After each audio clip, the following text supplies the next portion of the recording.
Aloha, everybody. This is Cathy Bilsky, the Quantum Leap Let Light Unite show on UPRN Radio.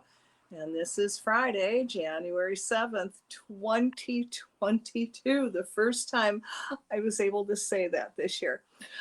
I just want to tell everybody really quick, thank you for participating in World Enlightenment. And just start paying attention now to what happens on the planet. That's all I can say, especially the good things. And when you see maybe people standing up for a restaurant owner in Australia when the police are harassing them and actually get the police to back down, that's enlightenment. That's people with courage and really connecting to the creator and standing up for what's right. But tonight, I thought we would have some fun and we would do some predictions with astrology with Dave Pret. Oh God, Petrella, right? Okay, which I call an astrology whiz, and he's gonna. Yeah, we're going to discuss astrology and where the planets, what they hold us, what's in store for us this year. Hi, Dave. Come on in. How are you? Hey, Kathy. Yep, I'm good. How about Um, you? I'm pretty good, but before we get started, I wanted to tell you something really, really funny that happened today to me at the store. Is that okay? I Oh, thought it yeah, was yeah. really funny, but remember, I'm from Midwest Michigan, and we do have a very interesting, witty, sarcastic sense of humor. So let me set up what actually happened now. I'm from Michigan where it's very, very cold. Okay. And I grew up what they call the golden years of the Union. So when people had retired from working, they would go down to Florida, okay, in retirement. So I had these two young men come into the store today 20, maybe 20 years old. And they lived in Florida. And I started laughing with them. And I go, God, that's a state of old people. And the one young one goes, oh my God, do I ever know when I see somebody young on the street? It's like, oh my God, look, a young person. I don't know. I kind of equated it to looking for your deer spotting, when you go out at night and you're like, oh my God, there's a deer. Oh, wow. Okay. So, and he looks at me, he goes, do you know what we call the state of Florida? And I went, what? Oh, God. God's waiting room. Mm-hmm. Oh my God, I'm sorry. It cracked me up. Now, coming from Michigan, and those of you that know geography, you'll know that Michigan is surrounded by water and all the way around. And it looks like a hand. So we said, we were raised in the hand of God. So why can't you go down to Florida and be in God's waiting room? I mean, okay. Anyway, I guess you're not really laughing. I thought it was funny. If you're really old, you really get it. You think it's humorous. And Well, then waiting room down there. I mean, you well, know. I've heard it about Arizona too, Kathy. I've heard that one a few times, and well, I'll tell you what, like it's a good place to be, because it's warm almost all of the year, so it's a good place to wait. I think that's accurate, and it's actually well in Hawaii too, but the strength of the sun's rays are obviously a lot higher, and I've actually lived in Florida for periods in the past, and it really helps to get well, I mean, it just makes you feel, even if I was having maybe not a great day or something, I walked outside, the sun was strong, the just lots of UV kind of and high I energy. know, but they've got alligators there. Well, Just you know what? I, saying. I've Okay. never had a problem with one. I've never even, actually, I don't even think I've seen one out of like a reserve or something like that or Disney World. I've seen alligators live in the wild in Texas, actually. But I guess I haven't seen one in Florida, and I've been on some trails too. I haven't seen one though. So, Wow. Okay. Put that on your bucket list. So we're going to talk about astrology. So before we jump in, I kind of mentioned that, a lot of people don't know about the signs and can you give a little blurb on each sign and what their basic characteristics are? And I know that it can change depending on the person and the year you were born and all that. But, you know, am I wrong saying that Leos can be stubborn? They do like to be kings and queens, and they got really good hair. Yes, that's correct. Yep, that is definitely Okay. correct. There's a reason for for categorizations and things like that, because if you look at large groups of people, and actually this is something I talked about with someone recently, they said, oh, like you can probably just look at my chart and make anything fit for me and say it's based on astrology or whatever. And I said, well, you know what? Guess what? After you do thousands of these, and then you can build a large database, then if you were to be able to see what I'm seeing, then you would see. If you're looking at it objectively, you're going to see large patterns. And in fact, as for someone, if someone's watching, they don't believe in astrology, take all your friends and family, figure out their birthdays, put them in their proper sign, and then look at all those people as a group and just think about it as you read the description. That's what I would encourage. And then you're going to see how incredibly accurate the pattern is. It's a really basic experiment people can do if they're curious about it. But yeah, in any case, so there's 12 signs. You can actually see if you can. I'm not sure if you can read the writing on the whiteboard I have, but this is the zodiac. There's 12 signs in the zodiac. It always traditionally starts in Aries, which is the spring equinox. So Aries people are all about action. They often act, and actually a lot of times they don't really think. They just start doing something, and that can get them into some pretty dicey situations. Actually, um, they can be argumentative. They can be kind of warlike. They kind of like to fight. They like a good battle. So that's kind of basic for Aries. And then second sign is Taurus. Taurus is when everything, Aries is the big burst of energy, and Taurus is when things really slow down and calm down. And Taurus people really enjoy all of the pleasures of life. They like colors and candles and television and food, actually, especially food. They love food. They take their time. They're also a very stubborn sign because they're in the middle of the season. And it's the same with Leo too, Kathy, is that you're in the middle of the summer.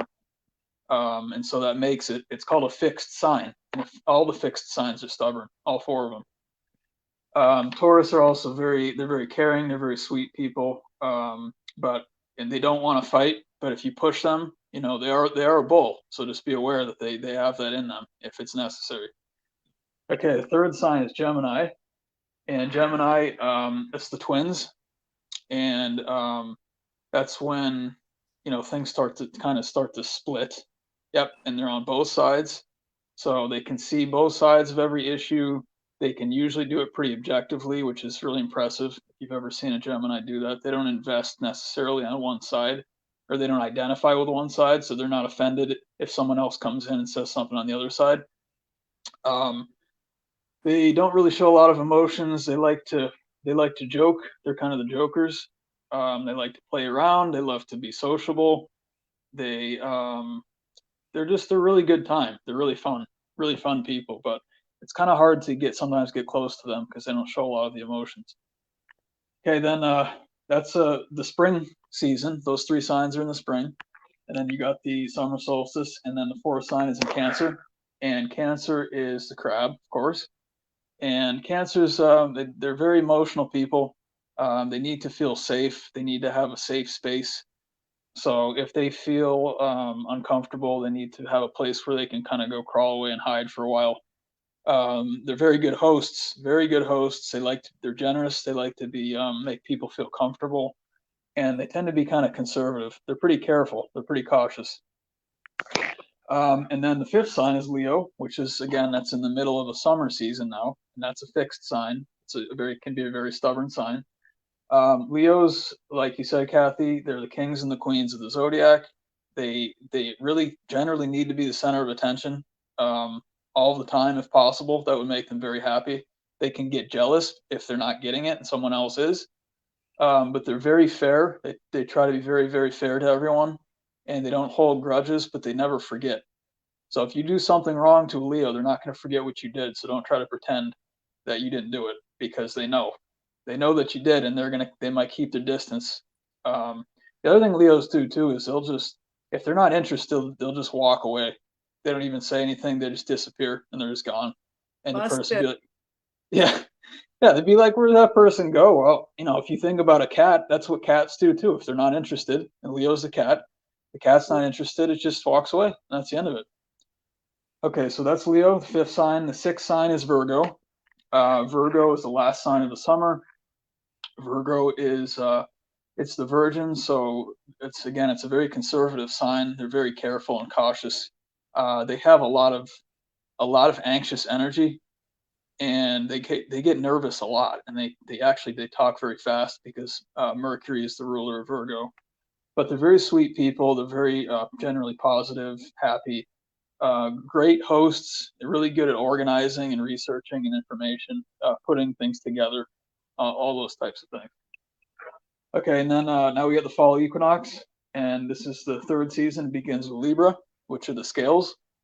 And again, you know, there's 2 sides, and so it's balancing the summer with the fall, and that's the scale in that instance of describing it, is that you're trying to balance, you know, in between the 2 seasons like that. But Libras tend to be very indecisive. It's very hard for them to make decisions usually. They're very sweet though, very nice people. They try to be humanitarians, and they try to be they're really good diplomats. They're excellent at that. They try to have everyone get along. All they want is peace. They want peace and harmony.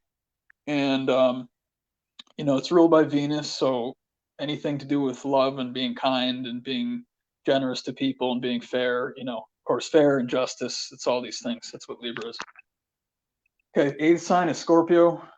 Scorpio contains Halloween, just to give people an idea of kind of some of the energy. And so Scorpios, they tend to be very intense people. They're very good leaders if they have the chance, but you know, if you're standing in their way and they have to get through, they will plow through you. So, you know, just be aware. It's not a gentle sign usually. Now, if they feel understood, they can be a very loyal person. They can be very loyal to you, but they have to feel like you're understanding who they are and what they want and what they're about. They don't usually show their full, really actually anything they have in terms of their deck of cards. They kind of keep everything secret. They like to monitor everything. They kind of watch and survey everything. They have a lot of interest in dark mysticism and occult topics and things like that. And I was always said, you don't really make a Scorpio mad, because you think Leos never forget. The Scorpios, correct me if I'm wrong, not only don't they forget, but they really try to get back at you. Oh yeah, they will. And Scorpio is also a fixed sign, by the way, one of the 4, and they will. Well, it's ruled by Mars, so they will fight. They don't have a problem fighting, but they are actually kind of secretly sensitive, but they will never let that on. It's a water sign, you know, so that's the feminine aspect of it, but it has Mars as the ruler. And here's the thing that they do too, Cathy, is that, and I'm not trying to blow your cover, Scorpios, but I just want people to understand, you know, there's an explanation for everyone here. Scorpios can be really like emotionally manipulative. So sometimes they'll fight you passive aggressively. Sometimes they'll fight you head on. They always have a way to do it, and they always will do it if they feel like they want to. And it's not hard for them. It's just how they are. Okay, so Sagittarius is the 9th sign, the last sign of the fall season. In Sagittarius, they have a lot of energy. It's like one of the best ways I've heard described is they're like a ball of energy. And don't try to get them to calm down or to lessen their energy. It's not, you know, they're not going to be happy with you if you try to do that. They value their freedom probably first. They're very interested in traveling. They like to go different places, and they're also very interested in wisdom and philosophy. They can be very, very blunt, and that can sound very offensive to some people, because they don't really sugarcoat it. They just say whatever they feel like saying. They can be tyrants too, because it's ruled by Jupiter. So that's Sagittarius. Okay, and then the last quadrant is starting at the winter solstice is Capricorn. And Capricorn, actually, I'm going to talk a little bit about tonight in terms of 2022, because it's going to play an important part. But Capricorn, they're very serious people. They're very disciplined and determined. They are great at doing projects and completing them. They don't necessarily rush, but there's no extras with Capricorn. So they're just, they just say it how it is, and there's nothing, literally, there's no flair at all. There's nothing extra at all. Sometimes they don't even talk because they don't have to. They don't talk unless they have to, generally is how a Capricorn is. But it doesn't mean they're not feeling proud or happy inside. They just don't need to show it. They have a little devilish sense of humor too. Capricorns like games. And if you think about the devil comes from Capricorn, or the depiction of the devil as a hoofed animal. It comes from Saturn, and actually Saturn and the satyr too, which is from mythology with the cloven hooves and everything. And it's the ruler of Capricorn. And Capricorn is the goat. So if we know these things, we can. And this is hell too down here. This is the winter. In Spanish, winter is invierno, which is inferno. It's actually the opposite of what it means. But all these things we can see where the words came from. Okay, and then we've got Aquarius, which is the 11th sign. We're in the age of Aquarius now. So when I describe Aquarius, also think about basically roughly since 2012, this is the general energy that's going to be pervading the planet. It's kind of the backdrop of the play, if you will, of what's happening currently. And so Aquarius, they're very progressive. They're humanitarian. They are futuristic. Good motto that they live by is to live and let live. So, they try to do their own thing and they let other people do their own thing. But they're interested in progress of humanity. They can be a little quirky, a little weird, a little bit strange. They like having weird things around. They like sometimes doing things just to toss things up and see how people respond to it. And sometimes it's also a serious sign, and sometimes they keep to themselves because they just do their own thing. But they're also pretty mystical people, not as mystical as Pisces, which is the 12th sign, which is the last one. And Pisces is also going to figure very importantly in what we'll talk about too tonight, because while Pisces people, they're the wisest sign of the zodiac. They have a little bit of all of the signs before them in them. And so it's actually called a mutable sign, so they can change. They can change who they are depending on circumstance. But they're very sensitive people. They try to be nice and love everyone, try to treat people fairly, but they can also come across as tyrants as well, because they're ruled by Jupiter. And a tyrant, it'll feel like people will feel a lot of times judged by Pisces people, like you're judging me because you think I'm less than you or something like that. People just have to understand that they have a lot of good wisdom. And if you want wisdom, you really should listen to a Pisces. And if you want to talk about the dream world, also listen to Pisces, because they know all about that. So those are the 12. Okay, let's get into. We've got Mercury and retrograde coming up soon. Why should we be worried or concerned about it? Well, any of the retrograde planets, most people have like at least one in their birth chart, which is, it's the state of the sky at the time you were born, which is the time and location, day and year, and all these things. And whatever was in that sky at that exact moment of birth, it gets stamped into your mental construct and into your physical body. And then you live with that template for the rest of your life. So a lot of people have a retrograde something, not always Mercury, but retrograde in general, it indicates that the energy is forced internally. And so it actually sets up a situation where it forces you to deal with energy inside of yourself as opposed to outside of yourself. And so what it does is, and I'll mention retrograde is the apparent backwards motion of the planet from the vantage point of Earth. It's not technically not supposed to be actually moving backwards. It just looks like it's moving backwards, but it creates internal karmic challenges generally, and it can create physical challenges in the body. Okay, so Mercury, being a fast planet and being a tricky planet, likes to play games. It's also the messenger from mythology too. And it can do one of two things. And I always like to say that the astrology is very dualistic. So if people say, oh, it's a retrograde, it's going to be a problem. Well, not necessarily. It might be. For a lot of people, they will feel it, but a lot of people will help them in their productivity. So I'll just start with the good side. If it's affecting you, and everyone's different, by the way, it depends a lot on your own chart. Mercury, when you say Mercury's retrograde right now, that's indicating what's called a daily transit, which means that that's what it's doing right now in the sky. Now, how that compares to your own chart, your own birth chart, is going to determine how it affects you specifically as an individual. It's not the same for everyone. But it can do one of two things. Either it can improve your speed. If you're trying to do a project and like you need a boost, it might help you because it's a quick planet.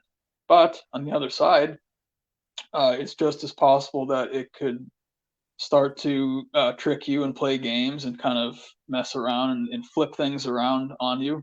And that's, when most people say, ooh, Mercury retrograde, that's what most people are thinking.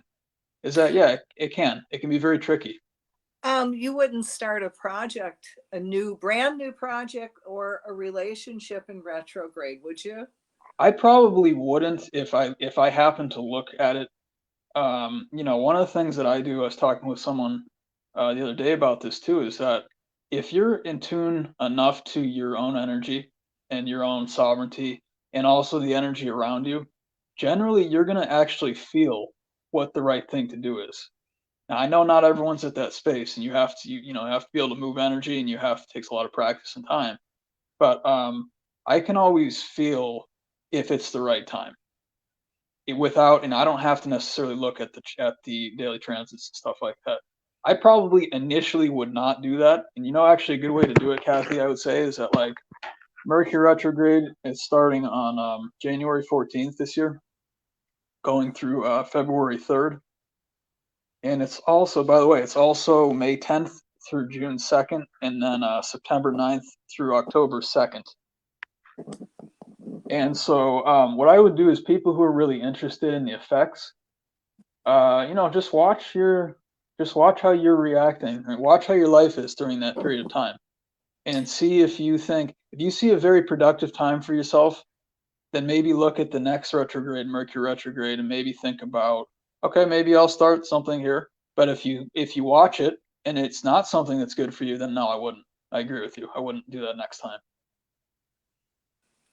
Interesting. My understanding also, it's a time where electrical equipment can break down. It goes for the weak spots and whatever, whether you can have communication problems, phone problems. Like I said, your car can break down, your computer may not work. Projects may not come together, like you said. Mm-hmm. I would always say, if you have a meeting, make sure you have a backup for that meeting in retrograde, and then a backup for the backup, and then, run with the wind. Well, and you know what, Cathy, I always have a backup anyway, every day of the year. So if people make plans like that, if you plan for things not necessarily going perfectly, then you're always ready, no matter what happens. But like you said, if you've already have something started already, and then it goes into retrograde, it would be a good time to finish it if that's where you were at in that project. Yeah, sure. Or you could, if you had the time, you could technically wait until it's finished and then you could pick it back up if you wanted to. There's so many options, but like I was saying before, I really think the best way to do it, because it does affect everyone differently. Some affects it good in good ways, some affects bad ways, is like watch this retrograde coming up starting January 14th and just see how you feel. You could even, if you wanted to, you could even keep a journal and just see how your daily life is. Do you feel like you're being assisted, or do you feel like you're being thwarted? And then based on what you feel, then I would say the next time that comes around, then I would plan accordingly. Well, if you I want also to. found, because I have a store, that a lot of times I call it the retrograde crowd, because that's when they come back into my life. Oh, okay. I see them in retrograde, and it really cracks me up. They walk in, I go, it's got to be retrograde, and it is. Okay, yeah, that's very interesting. You could say something similar maybe about like the full moon that has obviously a lot of effect. And the thing to remember too, Well, here's the other thing that's important is Mercury it's a close planet relatively. So, if you're even talking about physics, whatever's closest is going to have a large effect. It does depend on the mass and volume and all kinds of different things in physics as well, but these are close familiar planets, and if they go in retrograde, they're not far away, so you're going to feel it, just like the full moon, the Mercury, of course, and Hey, sometimes you don't want to get out of bed when Mercury's in retrograde, you know? It's like keep your conversations really short so you just don't have that communication. I put my foot in my mouth again, you know. yeah, that's a good point, Kathy, because Mercury it is the messenger, so it is in charge of communication. It rules Gemini, it rules Virgo, and so I agree with that. Be careful what you say, like it might want to it might feel like it's on the tip of your tongue and you just have to say it, but be careful. Especially it's gonna feel like it's moving fast. It's like I need to say this, I need to say it now, and I need to say it fast. But be careful.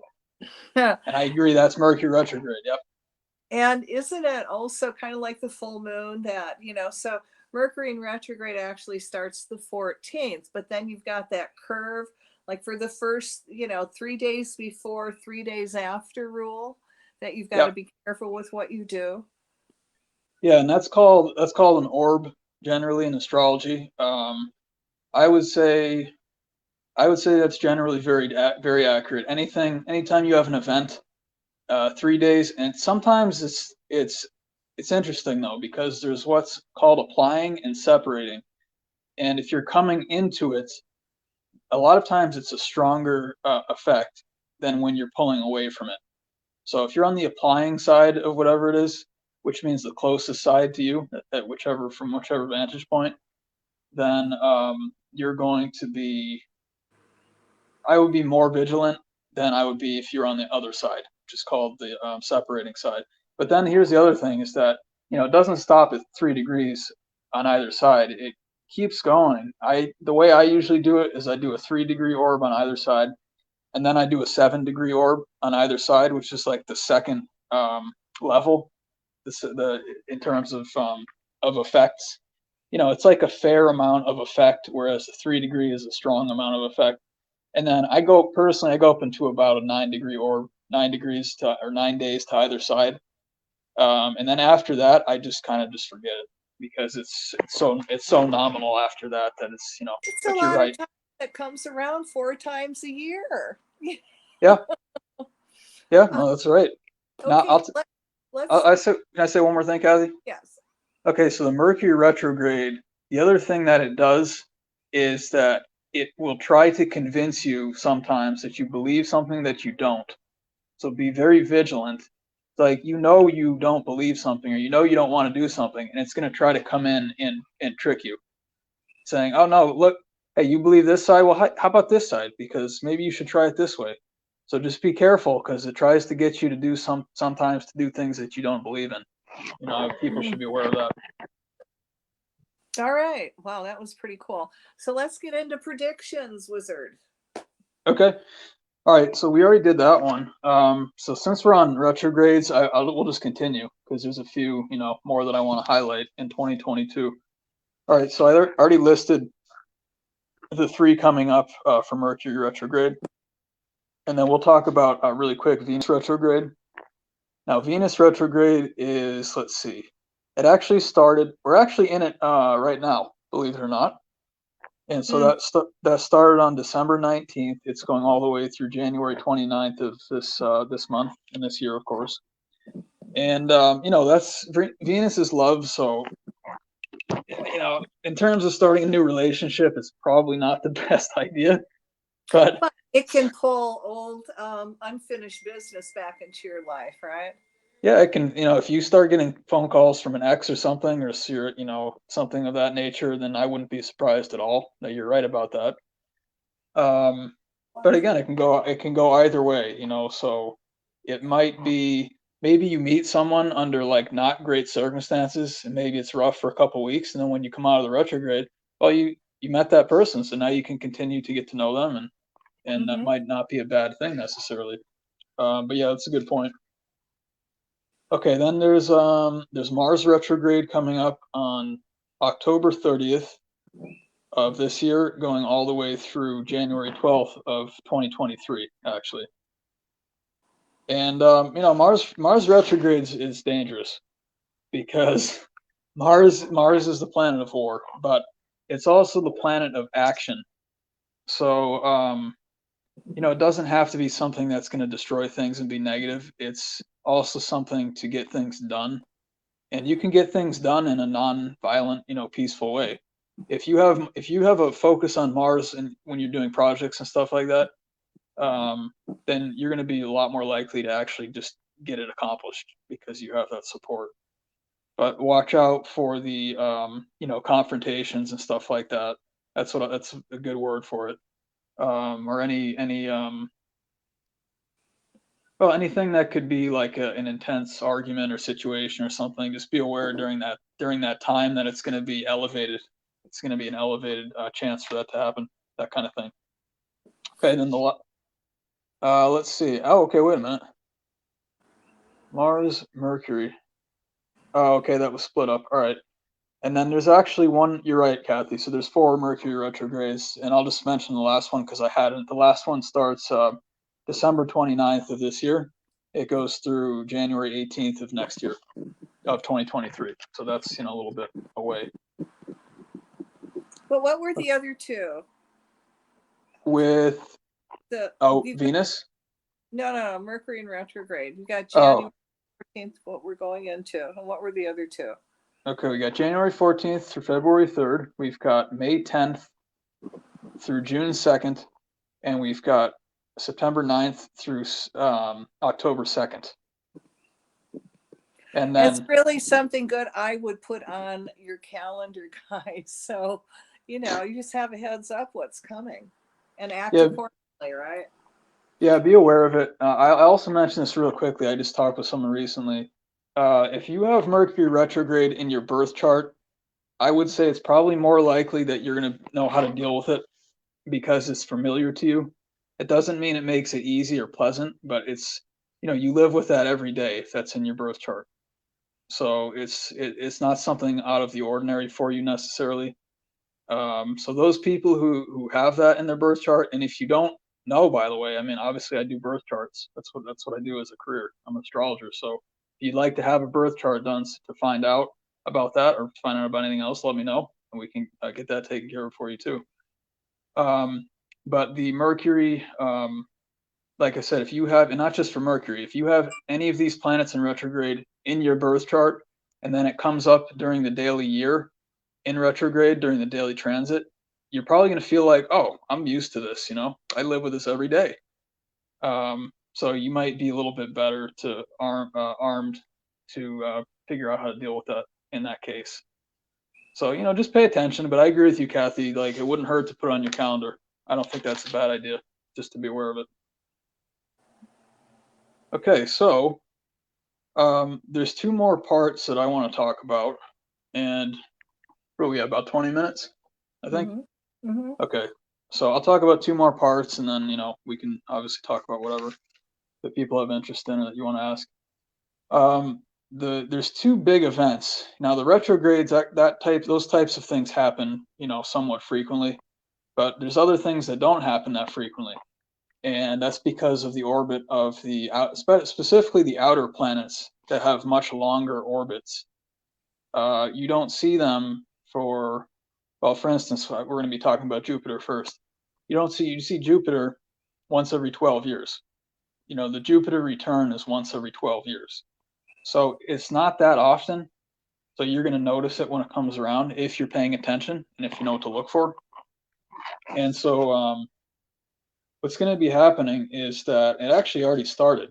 And I already have some really good proof. I talked to someone again about this. So Jupiter moved into Pisces on December 28th of last year. And I'll even say from personal experience, it was right around that day I felt a serious shift. And I'm not just saying that because I'm an astrologer. The way that I approached things changed. The communications I was getting from people changed. The research I was doing changed. I mean, everything had shifted. And in my particular instance, I'm actually Pisces. Now, and in my birth chart, I have Jupiter in Pisces. So for me, this is very familiar. Again, what I was just talking about before is that if you're seeing something in the daily transit that matches your birth chart, you're going to say, oh, this is like very familiar to me because you live with it every day. So anyway, so that entered Pisces on the 28th of December, and it's going to go through May 10th of this year. So it's a pretty, large time period. And so what we're going to have happen in there is, first of all, Jupiter is the ruler of Pisces, which means that that's where Jupiter wants to be. Jupiter wants to be in one of two places. It's either Pisces or Sagittarius, and that it rules both of those two signs. So when Jupiter comes into Pisces, what that means is that you have Pisces at full force. Jupiter was not in Pisces, and Pisces is, it's just doing its own thing. But when you have that support from the ruling planet, you have some serious Pisces power. And on top of that, Neptune is also in Pisces right now. And Neptune is the co-ruler of Pisces. So this does not happen very frequently. This is really good. I mean, you have the ruler and the co-ruler in its proper sign. That's a big deal. That's a really big deal. So what that means is basically full. I mean, if I could say more than 100%, I would. But let's just say full Pisces power, starting on the 28th of December, going through May 10th of this year. So what that means, again, it's always dualistic. So there's two sides to everything. And so what you have is, on the positive side, Pisces, again, it's the wise sign. It's the sign of wisdom. It's a sign of the dream world. It's a sign of caring for other people, paying attention, sensitivity, all these things. So I would expect to be seeing a huge push in our community right now. People, light worker community, people, starseed, indigo children, whatever, all these types of things. I'm expecting a big boost to help us. We need a little bit of a boost to help us out here. And that's the boost we've been waiting for, Cathy. It's a really big deal.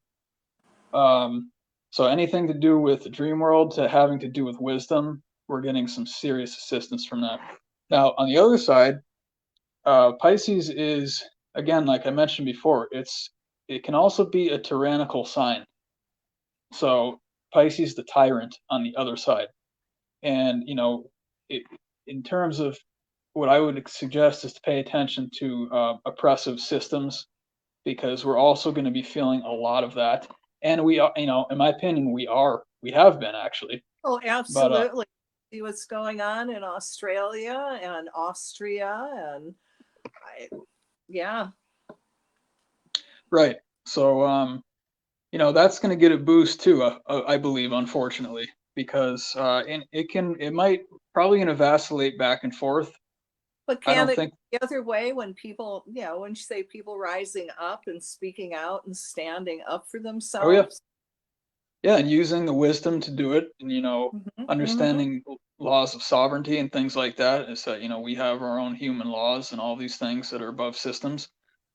Yeah, it's both. It can be both at the same time. They can flip flop. It can be either or. So just the important thing is to know the possibilities that exist within that realm. It's on both sides. It's the tyranny aspect, and strong tyranny too, again, because this is Pisces at full power, or I should say, a lot of wisdom and high level spirituality, pulling from the dream world 100%, which also means spiritual guides and all these great things, assistants coming to earth, things to help us, divine things, entities coming to help us.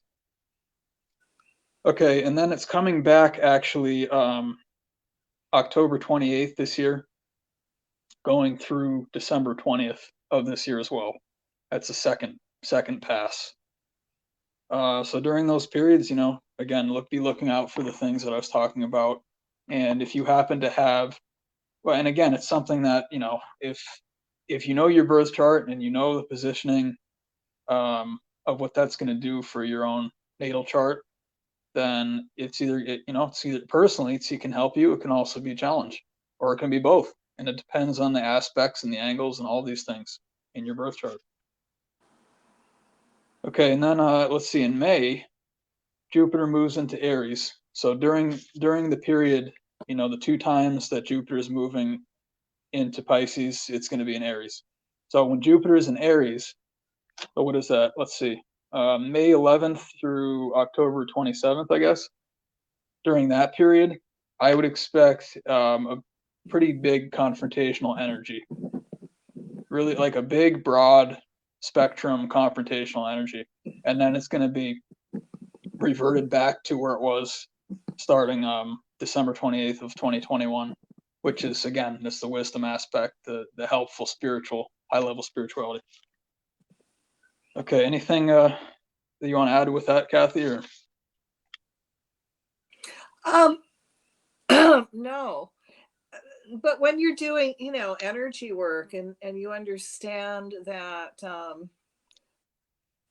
you know, like you were saying, May 11th through October 27th can be confrontational, but you can also give a lot of energy to all the light workers. oh yeah, that's And going to be, utilize that confrontation. oh yeah, and that's going to be happening. You know, I already feel it personally. I mean, I feel like I'm actually being assisted, Mhm. you know, by an invisible force, that's how astrology works. That's how it's always worked. And of course by my friends and you know, coworkers and things like that, and people I work with, that we're all helping each other too. But it's coming from all angles, and it's never just one. Usually, it's not just one thing. Mm-hmm. And even within the good aspects, there's many ways it can move within that. It might be heavy on the wisdom and not as heavy on the sensitivity, or it might be vice versa. It could be, you know, just to know. The best way to do it is to know all of the options, so that way when you see it happen, you can pin it and say this is what it was, or this is the Mm-hmm. reason why. When you were doing my chart, and he really is good, guys. You should call him and talk to him about it. We talked about, you know, like when you're and many people are doing this. You know, they're looking for their divine mates, and how do I know if this is the right person for me, and blah blah blah. And you were talking about the 30, 60, 90-day rule.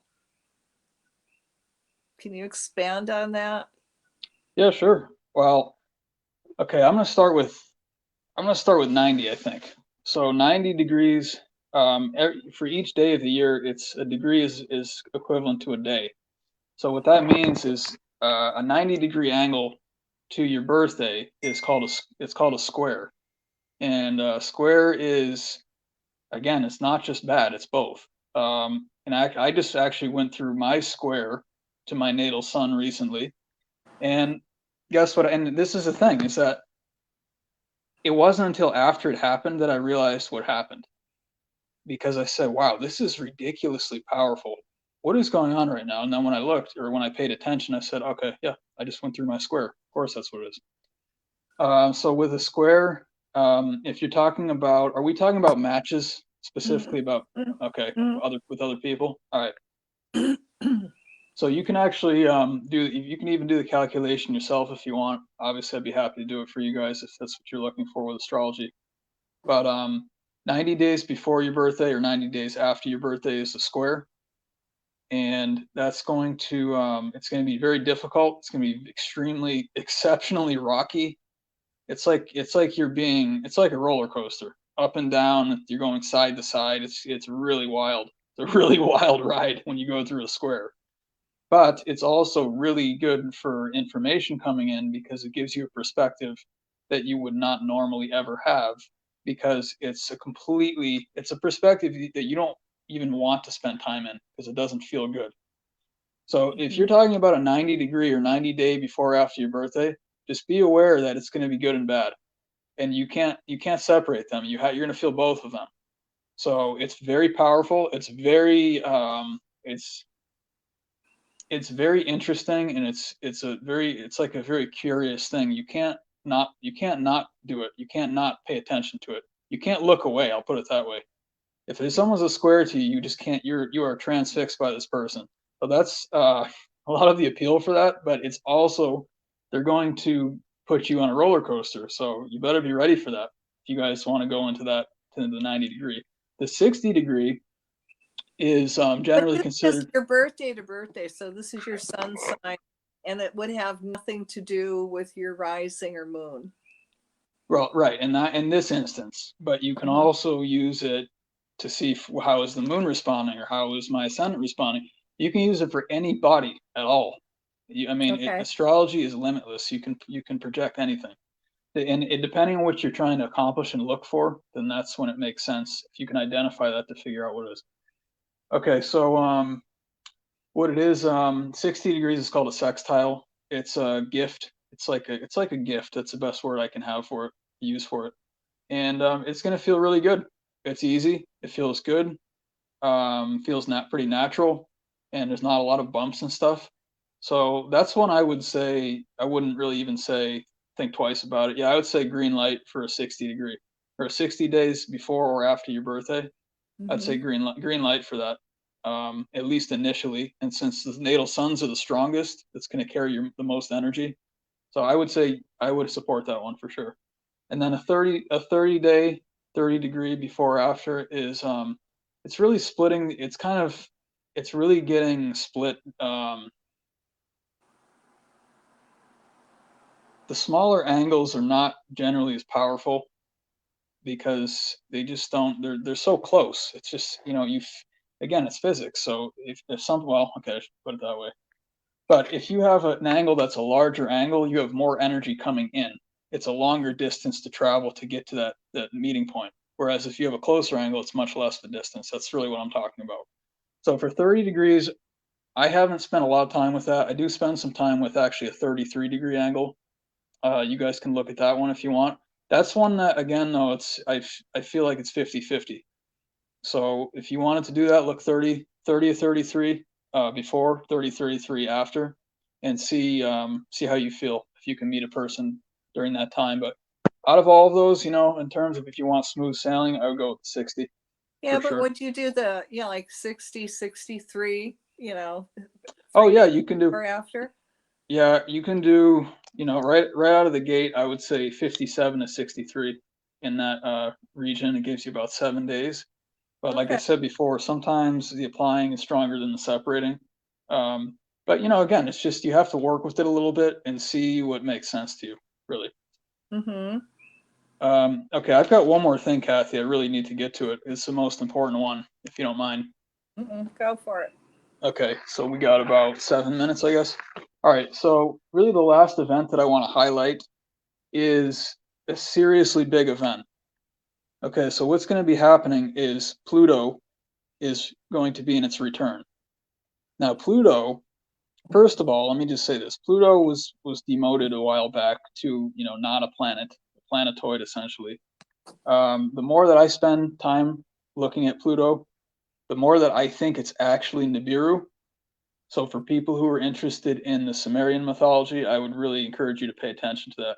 When you look at Pluto and you read about Pluto, I would be thinking about Nibiru personally.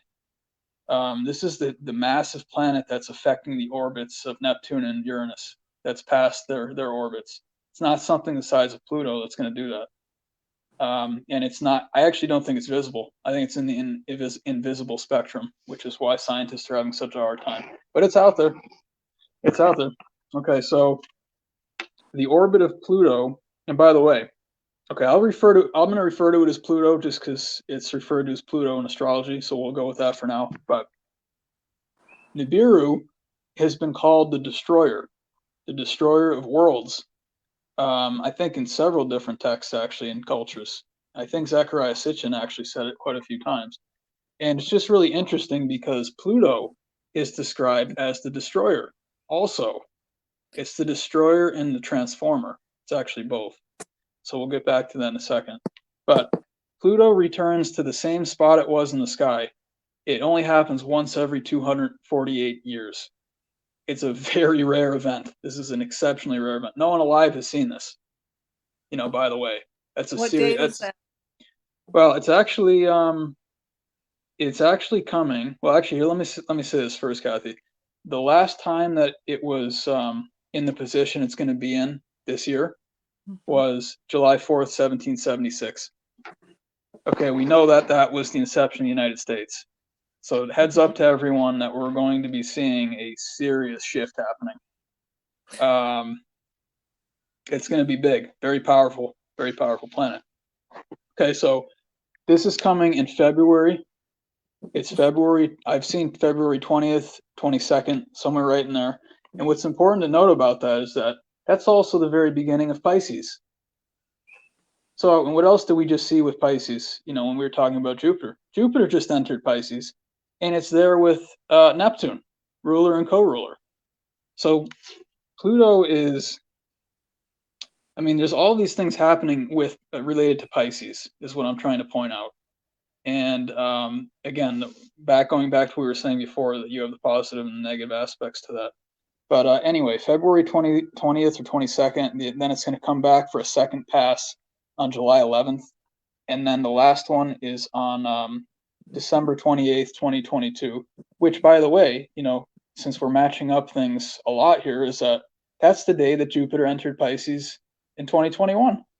So you see all these concordances, and that's how astrology works, is they line up a lot of times perfectly so that it really hammer home the point that this is what is going to be happening. Like, everyone pay attention to the Pisces energy, pay attention Okay, to so Pluto. now we've got the other side wanting to push through the Great Reset and this digital shutdown, global shutdown. Now, because they do pay attention to planets and stars, possibility of those 3 dates that they may push that idea and that concept through? Yeah, I would say so. I mean, if that's, you know, if people are following that type of story. I would also say, well, let me say this too, is that Mars is going to be within 6 degrees of Pluto. So this is, it's pretty dangerous, to be honest, guys. You know, I can't really sugarcoat this. Mars is, you know, it's the warrior, and Pluto's the destroyer. So there's something really massive coming, and we're just going to have to see exactly what that is. It could be what And you're it can talking about. be enlightenment, you know, that's the whole thing. That's what we've been working on. And that Yeah, energy has not hit the planet yet. I mean, exactly. Yeah, exactly. And this has not happened since the inception of the United States. So wow. it's coming back for a second round. Actually it is a reset. It's going to be a destruction event and a transformation event, because that's what Pluto represents. And it's got Mars right next to it within 6 degrees. So it's going to have a lot of that militant quality to it to really, really push it through. I mean, it's not going to be hard at all. It's going to be very smooth pushing it. It's not going to be clean, I don't think, either. But, and then I just want to highlight too is that, let's see first. Okay, so 2008, this is really interesting to me, was the first year that Pluto entered Capricorn. And that was also the year that everything started to change. I'll just speak for myself personally, that my spiritual journey started in 2008. And the person I first learned astrology from, Santos Bonacci, his journey started in the same year as mine. A lot of other people, things started to get tossed up in that year. And I think I know why now. You know, I think it was Pluto, the influence of Pluto.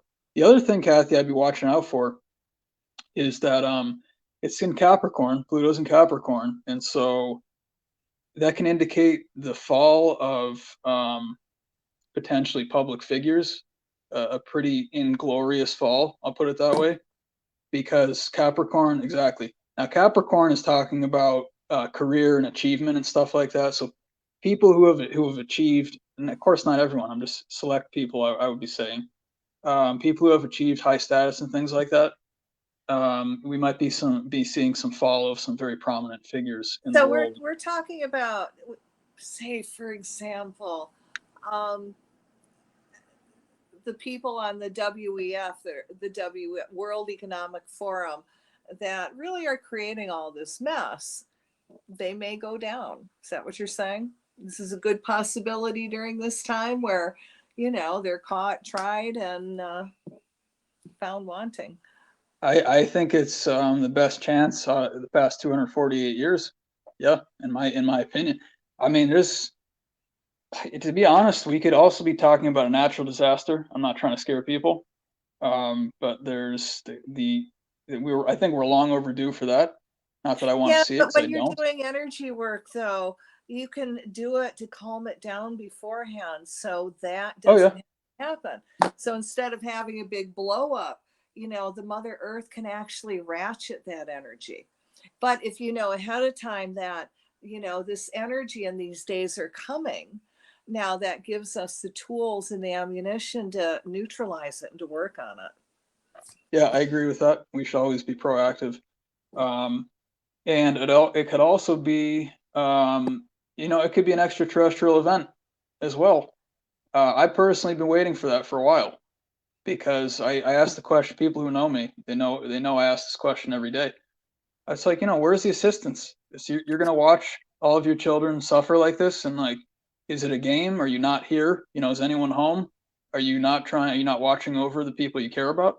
Well, that's a question I have every day. It's a very big existential question, but I'd like to see an extraterrestrial event personally to get some assistance here. A benevolent one, Oh, yeah. absolutely. Yeah, absolutely a good one. Yep. And I agree with you. And I am actually really tired of seeing um, these people on social networks saying, oh, the galactic, blah, blah, blah. They said, they're taking care of this, so you don't have to do it. And I'm going, oh my God, that's a distraction. They're telling you, I'm going to do it. Don't do nothing because I've got it handled. And then they're not doing anything. Oh yeah, and we always need to give support. I agree, Kathy. Even if someone's doing a great job, give a hand, help them out too. Get your energy in there, pushing for positive. I agree. We all have to always be proactive. And then, I just want to get two last things in. It take me like 15 seconds because they're important. So also on February 20th, we're going to be having Saturn in Aquarius, and Saturn rules Aquarius. So again, this is Aquarius at full power. In addition, and Aquarius is the one pushing the humanitarian agenda, in terms of like, let's get people to a better place, let's get knowledge out there, let's get inventions out there to help people. Some of that stuff might have to do with maybe possibly transhumanism or possibly the the continuation of the technology revolution, things like that. But Aquarius is all about helping people out. So that's to me, that's a pretty good thing. And then the last one is Chiron in Aries. Now, Chiron is called the wounded healer, and it's an asteroid that's way out in the outer solar system. And it's the greatest gift and it's the greatest weakness. So we're seeing a lot of intensity. We've got a lot of Mars represented. We've got a lot of Aries represented. We've got the explosive transformation from Pluto coming in, and I would expect some. I know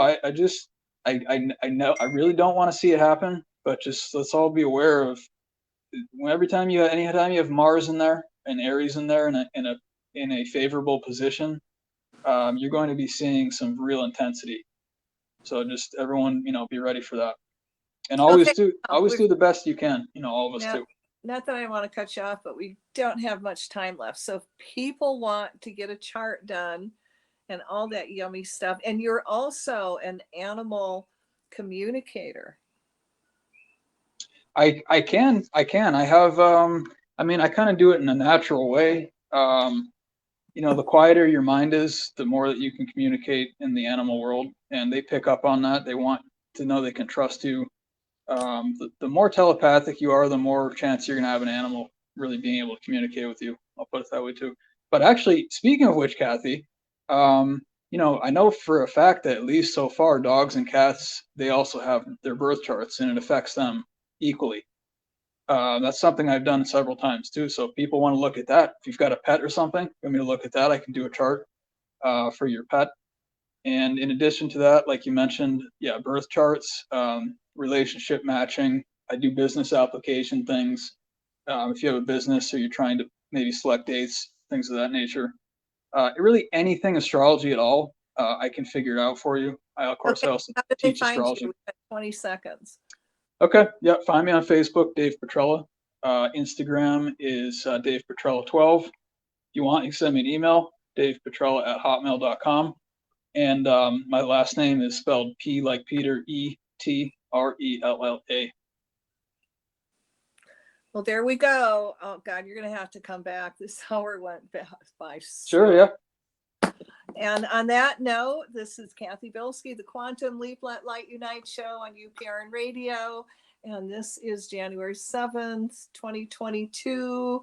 Have a great weekend. Be very safe and have a joyful weekend. Good night, everybody. See you next week. Night, Dave. Good night, guys. Thank you.